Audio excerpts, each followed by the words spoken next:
Hello everyone, welcome to Gyanam Institute free of cost YouTube series specifically designed for students who are preparing for PSSB examinations like Punjab Patwari exam, Senior Assistant, Excise Inspector, Labor Inspector, नैब तहसीलदार या फिर jail warder kind of examination. अगर आप Punjab police constable की भी तैयारी कर रहे हैं तब भी ये सीरीज आपके लिए बहुत यूजफुल रहेगी। अगर आप सेंटर लेवल पर एसएससी, आईबी या रेलवेज की तैयारी कर रहे हैं तब भी ये सीरीज आपके लिए बहुत यूजफुल रहेगी। इस सीरीज में हम आपको 2 सब्जेक्ट के रिगार्ड में कंप्लीटली तैयार करवा देंगे, that is quantitative abilities as well as general studies आपका कंप्लीट करवा देंगे from the centre as well as state respect में। कोई भी एग्जामिनेशन आप क्रैक कर सकते हैं आफ्टर कंप्लीटिंग दिस सीरीज। इस सीरीज में जनरल स्टडीज की अगर हम बात करें तो हम एट प्रेजेंट एंशिएंट हिस्ट्री की बात कर रहे हैं, और एंशिएंट हिस्ट्री में हम कुछ टॉपिक्स ऑलरेडी कवर कर चुके हैं, that is Indus valley civilisation cover हो चुका है, वैदिक एज कवर हो चुका है, जैनिज्म बुद्धिज्म कवर हो चुका है। इसके बाद जो इंपॉर्टेंट टॉपिक आपको कवर करना है that is Alexander the great. पर अलेक्जेंडर द ग्रेट हम आज नहीं स्टार्ट कर रहे बिकॉज इसकी ऑलरेडी वीडियो आपके चैनल पे, हमारे चैनल पर अवेलेबल है, आप उसको देख सकते हैं। अलेक्जेंडर द ग्रेट एक ग्रीक पर्सन थे, वॉरियर, बहुत ही स्ट्रांग वॉरियर थे जिन्होंने हमारे देश को अटैक किया इन द ईयर 326 बीसी। इसकी कंप्लीट डिटेल्स हमारे चैनल पर ऑलरेडी अवेलेबल है, उसको आप काइंडली देख लें। जब ये फॉरेन इन्वेजन हमारे देश पे हो रही थी तो एक पर्सन इसको विटनेस कर रहा था और वो समझ रहा था इस प्रॉब्लम को कि बाहर से बहुत सारे अटैक्स हो सकते हैं, और इंडिया अगर यूनिफाई ना हुआ यानी अखंड भारत अगर ना बना तो बाहर से आके लोग हमारे देश को कैप्चर कर जाएंगे और इंडिया की आइडेंटिटी खत्म हो जाएगी। ये person none other than Chanakya माने जाते हैं। चाणक्य, जिनका कौटिल्य भी नाम कहा जाता है और विष्णुगुप्ता भी इन्हीं का नाम कहा जाता है। ये पर्सन ने इस विजन को पहचाना कि इस समय पे देश को ज़रूरत है यूनाइट होने की, एक अखंड भारत बनने की।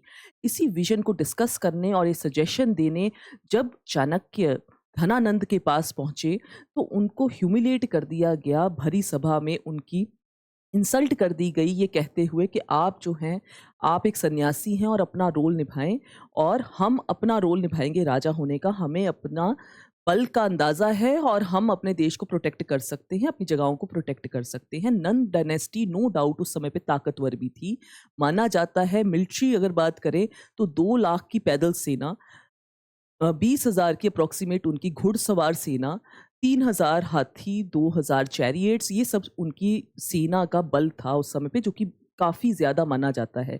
ये भी माना जाता है कि अलेक्जेंडर भी ब्यास नदी क्रॉस नहीं करेंगे क्योंकि ब्यास नदी के उस पार जो है वो धनानंद या नन डायनेस्टी एस्टैब्लिश है जो कि ताकतवर थी।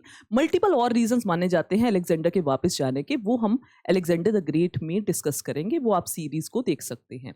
नाउ अब यहाँ पे जब चाणक्य उसको कहते हैं उनको कि ये यूनिफाई कर दिया जाए एम्पायर, तो धनानंद उनको इंसल्ट कर देंगे, और इस बात का रिवेंज लेने के लिए चाणक्य एक पर्सन की तलाश में निकलेंगे जो उनको, जिसको वो आगे जाके राजा बनाएंगे।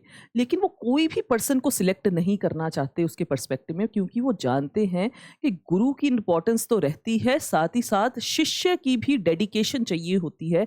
अगर आप किसी पर्सन को कुछ सिखाना चाहते हैं तो दोनों साइड जो है वो ताकतवर होनी चाहिए।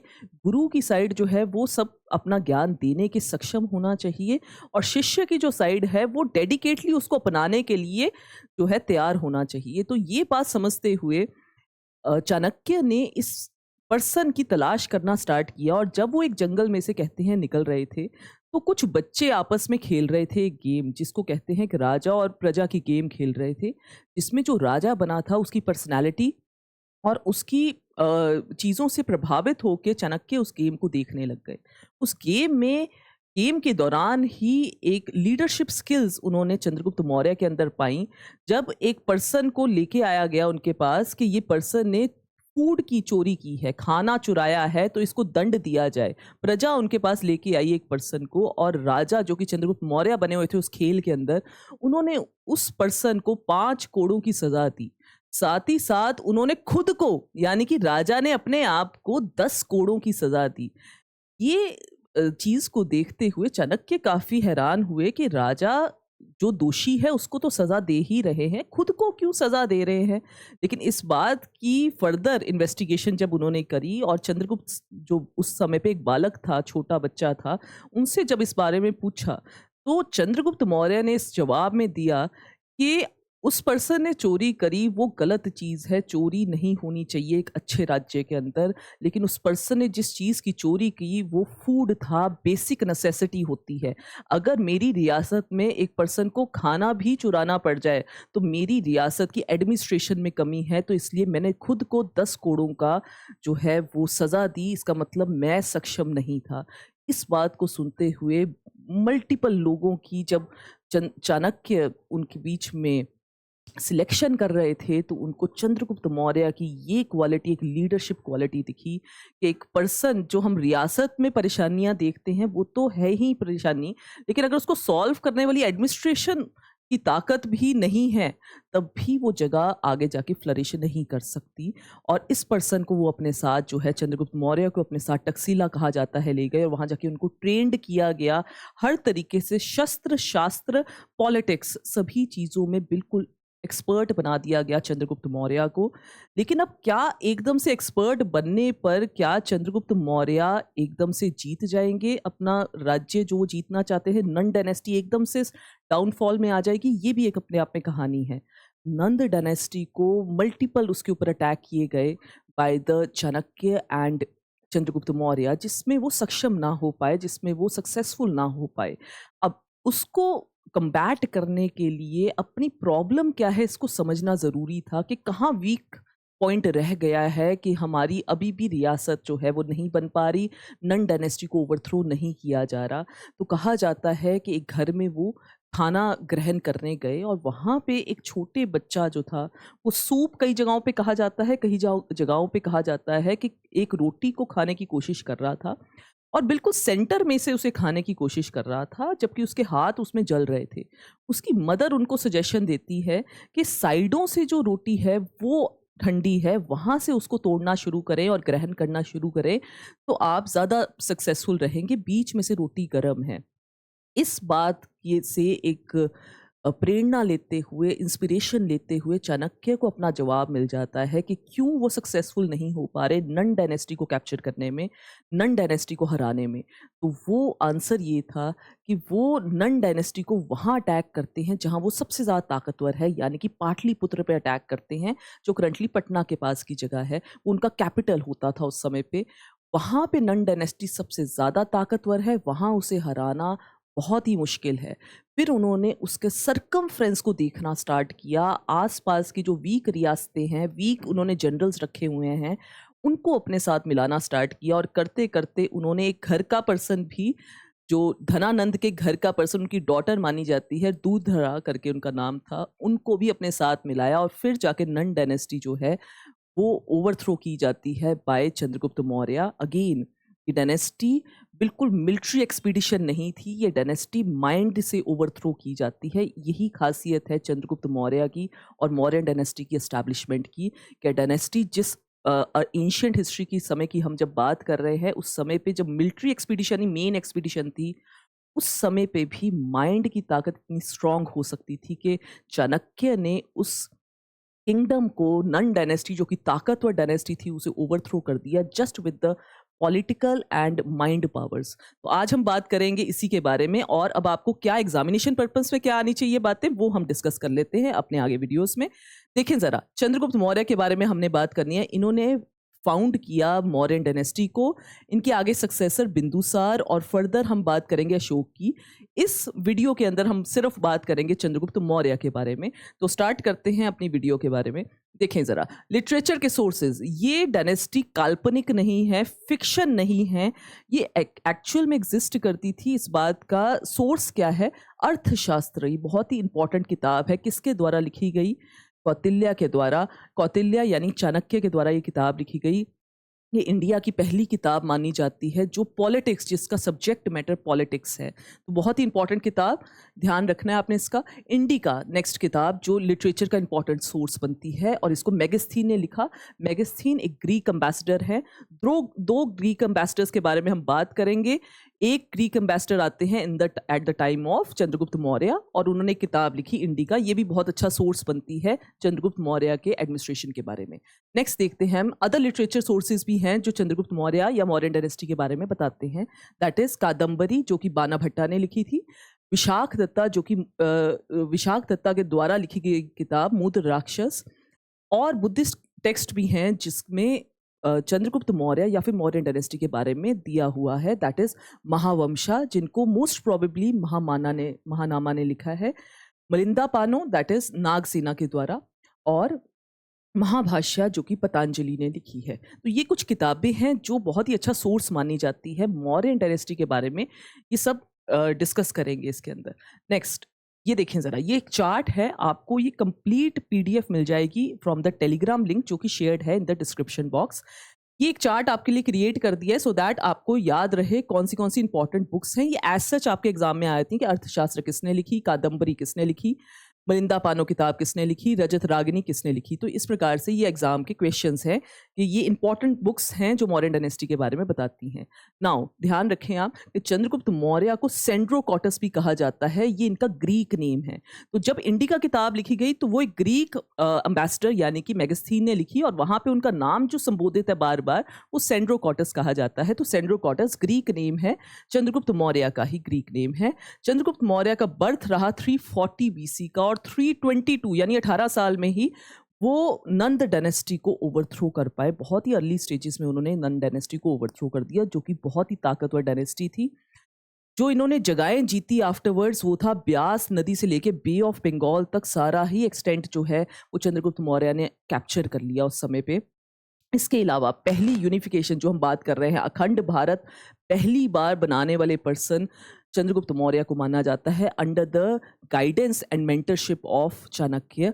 उन्होंने पहली बार हमारे देश में अखंड भारत वाला पार्ट जो है वो कंप्लीट किया। नाउ चंद्रगुप्त मौर्य का ओरिजिन मल्टीपल जगहों पे मल्टीपल दिया गया है, अलग अलग दिया गया है, डिबेटेबल माना जाता है, लेकिन एक बार क्विकली डिस्कस कर लेते हैं। पुरानास जो हमारी किताबें हैं उसके अंदर शूद्र ओरिजिन के माने गए हैं। जो बुद्धिस्ट टेक्स्ट होती हैं उसमें क्षत्रिय माने गए हैं उनका ओरिजिन। जैन टेक्स्ट के अंदर son of village headman daughter कहा गया है, और मूत्र राक्षस यानी जो विशाख दत्ता ने लिखी है उसमें वृषाल लो ओरिजिन माना गया है। चंद्रगुप्त मौर्य का ओरिजिन क्या रहा, मल्टीपल किताबों में मल्टीपल डिफरेंट बातें की गई हैं, डिबेटेबल है, तो एक आंसर नहीं बन सकता इसमें, डिफरेंट किताबों में डिफरेंट बात लिखी गई है। नाउ ये बने कैसे राजा, तो उसके बारे में हम आपके साथ बात कर चुके हैं कि उन्होंने राजा बनने के लिए सबसे पहले तो चाणक्य का मेजर कंट्रीब्यूशन रहा उनको राजा बनाने के लिए। हिस्ट्री में मल्टीपल राजा आप पढ़ेंगे जो बहुत ज़्यादा स्ट्रांग थे, लेकिन किंग मेकर अगर एक ताकतवर अगर आपको नाम लेना है तो इंडियन हिस्ट्री में चाणक्य ही वो एक स्ट्रांग किंग मेकर माने गए हैं। तो यहाँ पे देखें ज़रा, धनानंद राजा को ओवरथ्रो करना था। नंद डायनेस्टी में उस समय पे धनानंद राजा बैठे थे और चाणक्य की मदद से ओवरथ्रो किया जाता है। मैं आपको बता रही हूँ, पहले उन्होंने पाटलिपुत्र में अटैक जब किए वहां से वो हार गए, तो उन्होंने बाद में फिर नॉर्थ वेस्टर्न पार्ट्स और उनके सरकमफ्रेंस को अपने साथ मिलाना स्टार्ट किया। फाइनली उनकी घर से भी यानी उनकी धुरधराज यानी कि धनानंद की डॉटर जो है वो भी उन्होंने अपने साथ अपने पक्ष में उनको रखा, और फिर जाके नंद डायनेस्टी का ओवरथ्रो होता है। तो अब ध्यान रखें, यहाँ पे उन्होंने अपने वेपन्स, चाणक्य के जो मेजर वेपन्स रहते हैं ओवरथ्रो करने के लिए, ये बहुत ही फेमस वेपन्स है। इसको वेपन्स ना कह के स्ट्रैटेजीज भी कह सकते हैं आप। साम दाम दंड भेद, ये चाणक्य के वेपन्स थे नंद डायनेस्टी या किसी भी चीज को हासिल करने के लिए। साम का मतलब होता है जब इंटरेस्ट दो लोगों के सेम रहें, यानी कि धनानंद अच्छे राजा भी नहीं माने जाते थे, माना जाता था वो बहुत ज्यादा टायरेंट है, बहुत ज़्यादा अग्रेसिव हैं, लोगों के हित में नहीं सोचते। तो ये भी एक रीज़न बना कि लोगों का भी जो है समर्थन उनके साथ नहीं था। तो साम का मतलब होता है कि जब दो लोग किसी एक पर्सन के विपरीत जा रहे हैं ड्यू टू सेम इंटरेस्ट, तो सेम इंटरेस्ट जो है वो साम, उस तरह से उन्होंने कुछ लोगों को अपने साथ मिलाया। दाम का मतलब होता है खरीदना एक प्रकार से, यानी कि अगर वो जीतेंगे तो दूसरे पर्सन को क्या इनाम मिलेगा, इस बात का उनको समझाते हुए दाम, उन्होंने उससे भी कुछ लोगों को अपने साथ मिलाया। दंड का मतलब होता है कि अगर आप हमारे साथ नहीं साथ देंगे तो आपको इसकी पनिशमेंट मिलेगी, उसका एहसास दिलाना जब दूसरे को, उसको दंड कहा जाता है। और सबसे डिफिकल्ट वेपन, सबसे घातक वेपन जो कहा जाता है वो भेद होता है, यानी कि divide and rule. Divide and rule की मदद से भी कुछ लोगों को उन्होंने अपने साथ मिलाया।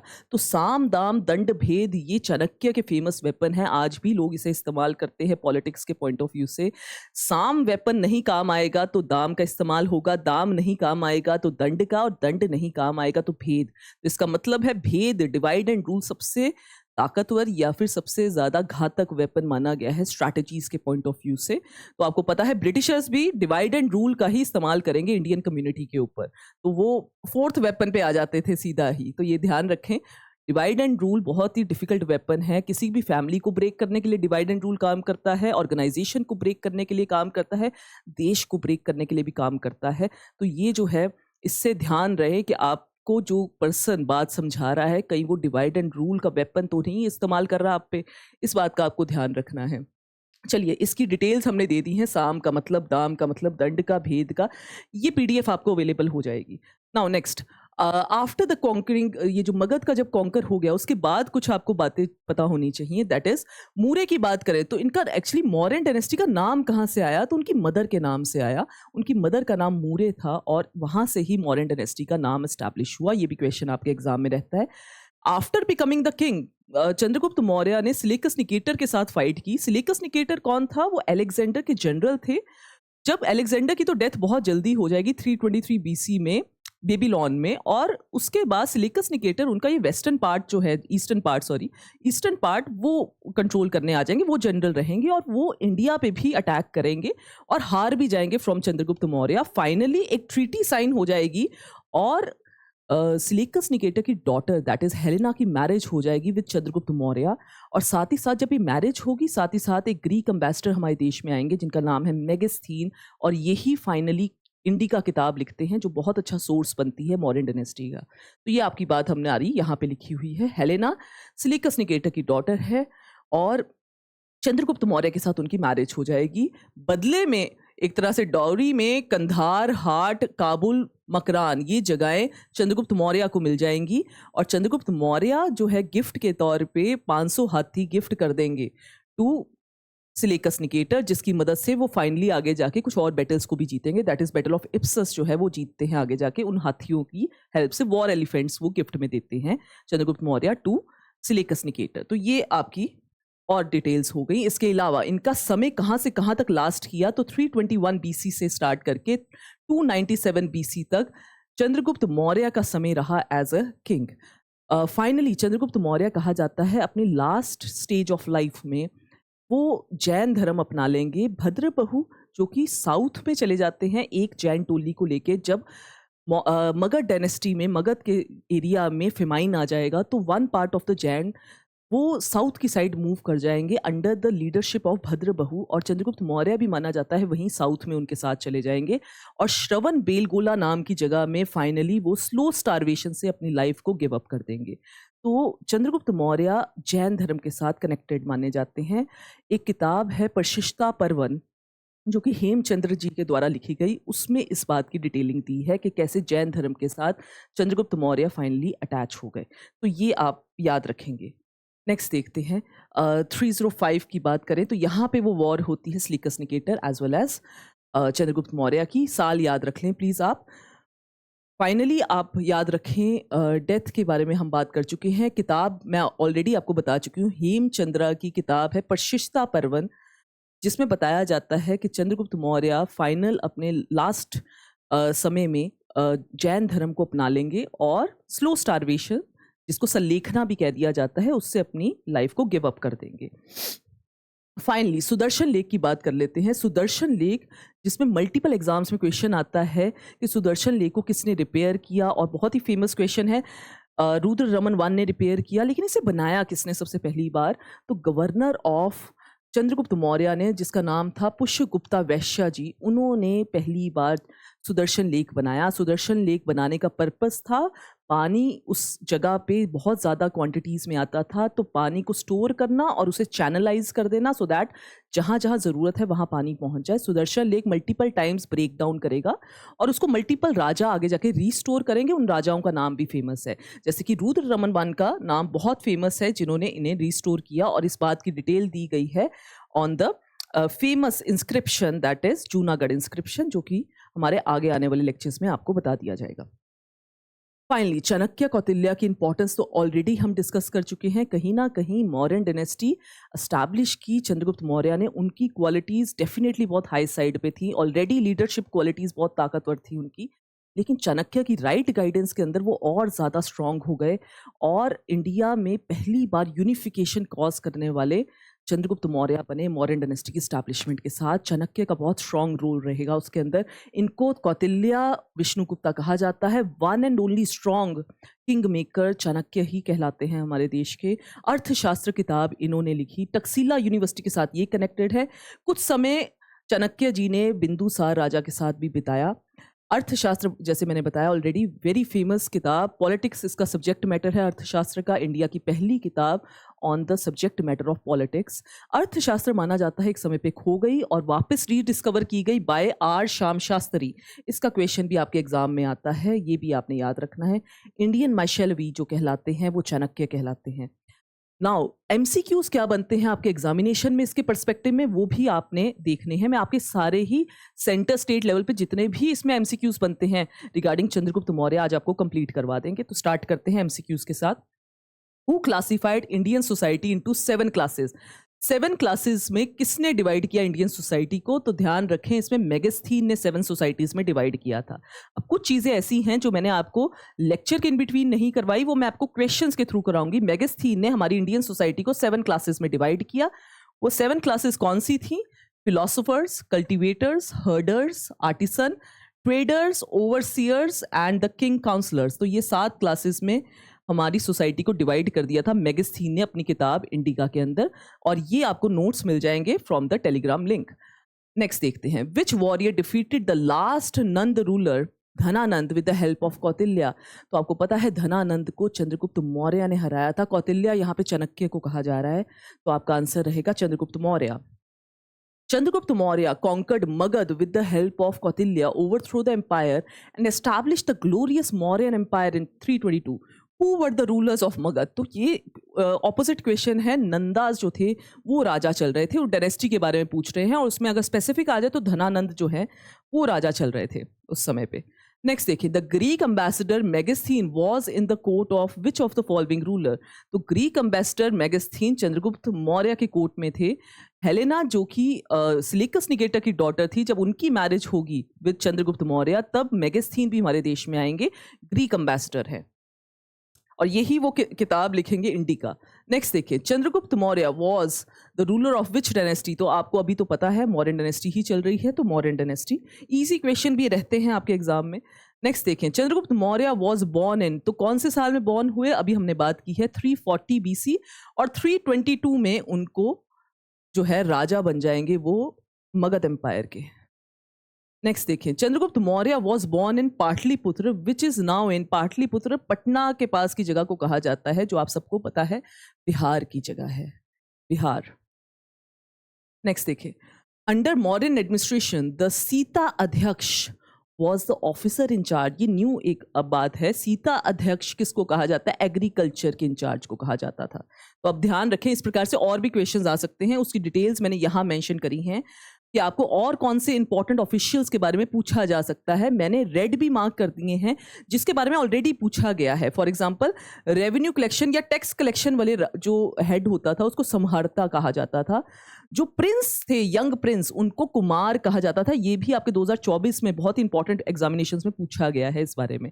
तो ये क्वेश्चंस आपके ऑलरेडी आ चुके हैं, बाकी चीजें आप यहाँ से रिवाइज कर सकते हैं, ये PDF अवेलेबल हो जाएगी आपको। नेक्स्ट देखें, who among the following ascended the throne of Mauryan empire after the death of Chandragupta Maurya? तो चंद्रगुप्त मौर्य के बाद बिंदुसार जो है उसको थ्रोन को ऑक्युपाई करते हैं। चंद्रगुप्त मौर्य, बिंदुसार, अशोक, यही 3 मेजर किंग्स हमने याद करने हैं इन द मौर्यन डायनेस्टी। और कहा जाता है चंद्रगुप्त मौर्य खुद ही एब्डिकेट कर देंगे, यानी अपना रिनाउंस कर देंगे, खुद ही अपना त्याग कर देंगे अपने थ्रोन का, और भद्रबहु के साथ साउथ में वो जैनिज्म धर्म अपना लेंगे, स्लो स्टारवेशन से अपनी लाइफ को गिव अप कर देंगे। नेक्स्ट देखें, how many members were entrusted with the responsibility of administrative work of Mauryan army? तो मौर्यन आर्मी कितने लोग उसके अंदर इन्वॉल्व थे? 30 पीपल वर इन्वॉल्व। जो कि एडमिनिस्ट्रेशन को देखते थे मौर्यन आर्मी की 30 टोटल पीपल, और यहाँ पे उसकी डिटेल्स भी मैंने मेंशन कर दी हैं। उनके 6 बोर्ड्स बनते थे, 5 मेंबर ईच होते थे, टोटल 30 मेंबर्स का उनका जो आर्मी को कंट्रोल करने वाले वो एडमिनिस्ट्रेशन में होते थे। नेक्स्ट देखिए, इन कौटिल्याज सप्त सिद्धांत अमात्य represent which of the following. तो अमात्य वहाँ पे मिनिस्टर्स और ऑफिशियल्स को कहा जाता था, तो ये भी आपके एग्जाम में आता है। सप्त सिद्धांत में भी कुछ पर्टिकुलर टर्मिनोलॉजी है जो आपको याद रखनी है। अमात्य का क्वेश्चन मल्टीपल एग्जाम्स में आता है, उनके मिनिस्टर्स को कहा जाता था। इसके अलावा आपको ये कुछ और सप्त सिद्धांत की थ्योरी के पॉइंट ऑफ व्यू से कुछ और नाम भी आ सकते हैं, ये भी अब आपने याद करने हैं। एटलीस्ट अमात्य तो आपको जरूर आना चाहिए, मल्टीपल एग्जाम्स में आता है। Ministers and council of ministers को कहा जाता था उनके, एंड ऑफिशियल्स को। नेक्स्ट देखिए, who among the following was defeated by Mauryan emperor Chandragupta Maurya. तो इजी क्वेश्चन है, चंद्रगुप्त मौर्य ने सिलिकस निकेटर को हराया था, बहुत ही इजी क्वेश्चन। नेक्स्ट देखिए, what was the duty of the officer called Samaharta. अभी बात हुई है, सम्हारता जो था टैक्स कलेक्शन वाली बात कर रहे थे, तो टैक्स असेसमेंट वाली बात है, रेवेन्यू या टैक्स के लिए ये पर्सन जो है कंट्रोल करता था, तो ये आपको पिछले लिस्ट में दिख जाएगा। नेक्स्ट देखें, which of the following Mauryan ruler did Seleucus fight against the Seleucid Mauryan war. तो सिलेकस ने किसको फाइट किया, वही क्वेश्चन घूम के आ रहा है आपको, चंद्रगुप्त मौर्य के साथ फाइट किया उन्होंने। नेक्स्ट देखिए, Chanakya was known as, Chanakya का दूसरा नाम कौन सा है, कौटिल्य भी उन्हीं का नाम है।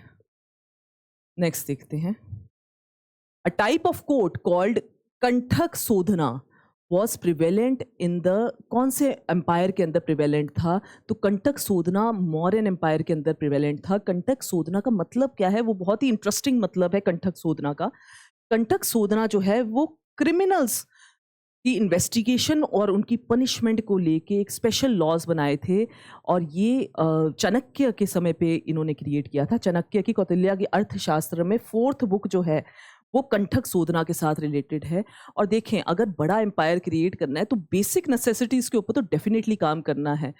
क्राइम से एक जगह को आज़ाद करना, फ्री करना बेसिक नेसेसिटी है, ग्रोथ उसके बाद आएगी, पहले तो पर्सन सेफ महसूस करेगा एक जगह पे। तो कंठक शोधना बड़ा ही स्ट्रॉन्ग लॉ बना रखा था चाणक्य ने अपने समय पे रिगार्डिंग क्रिमिनल्स, क्राइम को खत्म करने के लिए ये लॉ बनाया था। पर्पस क्या है इसका, to address crime and remove the thorns, anti social elements को बिल्कुल रिमूव कर देना फ्रॉम द सोसाइटी। ये पहला एक एलिमेंट होता है, लॉ एंड ऑर्डर मेंटेन होना एक जगह पे पहली एक चीज़ होती है जो सरकारों को प्रोवाइड करनी है। नेक्स्ट देखें, the dash lake in Gujarat was an artificial reservoir built during the rule of Mauryans. तो अभी बात कर रही है हमने उसकी, सुदर्शन लेक जो है, जो कि गिरनार का है, वो बनाया गया था in the time of Mauryans. Mauryans के समय पे चंद्रगुप्त मौर्य के गवर्नर ने बनाया था। नेक्स्ट देखें, the capital of Mauryan kingdom was located. तो ये तो मल्टीपल टाइम हम बात कर चुके हैं, पाटलिपुत्र था उनका कैपिटल। उनकी बर्थ प्लेस भी चंद्रगुप्त मौर्य की पाटलिपुत्र मानी जाती है। नेक्स्ट देखिए, Chandragupta Maurya was ardent follower of. तो आर्डेंट फॉलोअर ऑफ जो उन्होंने आखिरी समय पे अपनाया, जैनिज्म धर्म अपना लिया था उन्होंने, तो जैनिज्म के वो आर्डेंट फॉलोअर माने जाते हैं। फाइनली यहाँ पे हमारा चंद्रगुप्त मौर्य मौर्यन डायनेस्टी का पहला राजा यहाँ पे हम कंप्लीट कर रहे हैं। आने वाली वीडियोस के अंदर Bindusara as well as Ashoka को हम कंप्लीट करेंगे। मौर्यन डायनेस्टी अपने समय की पहली यूनिफाइड एम्पायर में से मानी जाती है। और अगेन इसमें से वो चीज़ें आप बड़ी बड़ी याद कर सकते हैं, चंद्रगुप्त मौर्य राजा बैकग्राउंड के नहीं थे, उनको एक अच्छे गुरु की गाइडेंस के अंदर एक आम पर्सन जो है राजा बनने की कैपेसिटी रख सकता है। प्लस उन्होंने अपने जगह पे क्राइम फ्री करने के लिए चीज़ें उन्होंने इंस्टॉल करी, उन्होंने अपनी जगह में एडमिनिस्ट्रेशन स्ट्रांग रखी, लोगों के बारे में सोचा। ये खास चीज़ें हैं चंद्रगुप्त मौर्य के समय की। Thank you.